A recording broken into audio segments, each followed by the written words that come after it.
Hi, Paul Sterling here, and welcome to my mountain retreat. I'll take you on a quick tour here. This is my little Japanese garden. That's my kayak and obsession all summer long, and if you look over the fence right there, there's a river that's awesome river. Anyway, so today I'm going to talk to you, and I'm going to talk to you about intimacy and love. And how many of you want more intimacy and love in your life? And I've got some notes here that I'm going to be looking down at every once in a while. So grab a pen, grab a piece of paper, and I'm going to go through some ideas, some basically relationship rules and tools you can start using today in your relationship to bring more intimacy, understanding, trust, love. And I'm going to teach it to you basically by telling you how I've screwed it up in the past. So I probably made every relationship mistake there is. Anyway, here's the situation. This was years ago with one of my beloveds that, this is before I really understood this rule. She was working for the public school district, working for teaching kids that were at risk. So basically the administration had given up on the kids and said, you deal with them. We don't know how to deal with them anymore.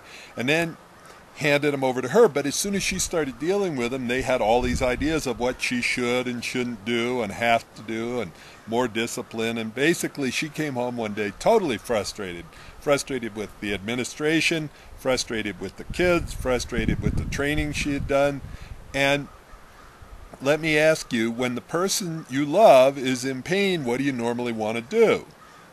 Well, if you're a normal person, what you probably want to do is get them out of pain as quickly as possible. And what happens is you actually may do the opposite. I call it male-itis. Male-itis is one of the 5 mistakes I talk about in the 5 mistakes report that you can get from my website. But anyway,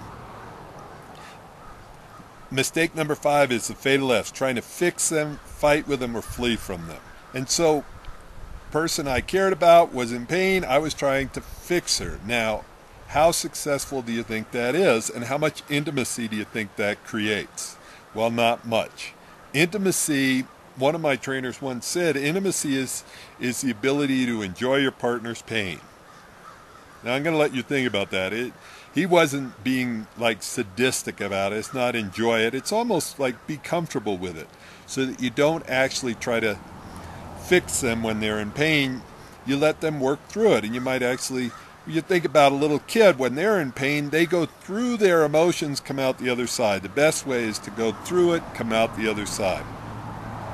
So anyway, she came home and I tried to fix her. Basically, and this is what it looks like, and you may recognize it.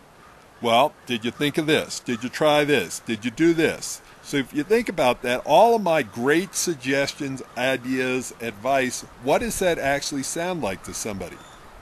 Well, listen to, you should do it differently. You did it wrong. I'm smarter than you. That's not what people really want. What do they want? Love, support, understanding. They want someone to just be with them and listen to them. So what are you going to give this person you love that's in pain? Well, here's the question. You can say, do you want empathy? Do you want me to just listen? Or do you want advice? And this is a critical point.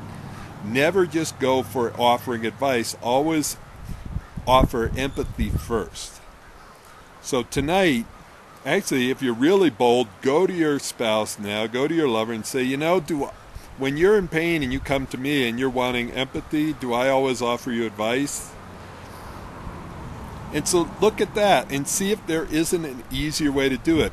One way to really help me understand this is I heard that all communication is either an act of love or a cry for help.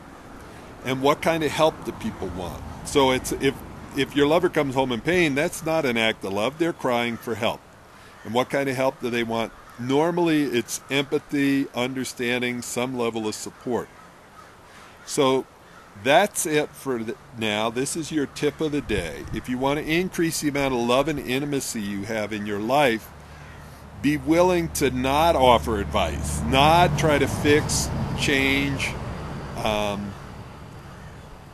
criticize, critique, tell the person you love what they should or shouldn't do.